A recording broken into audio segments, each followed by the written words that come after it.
What's the meaning of cross-question?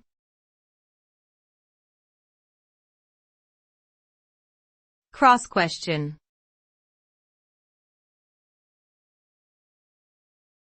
Cross-question.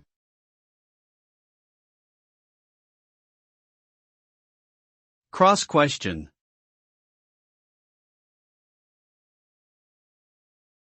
Cross-question.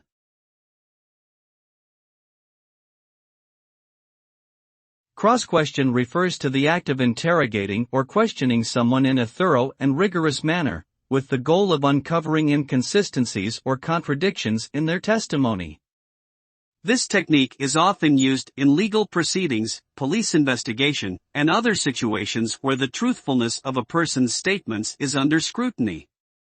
The result of cross-questioning may include more detailed information, clarification of ambiguous statements, or exposure of lies or dishonesty. Ultimately, the purpose of cross-questioning is to arrive at a clearer understanding of the facts and arrive at a just and accurate conclusion.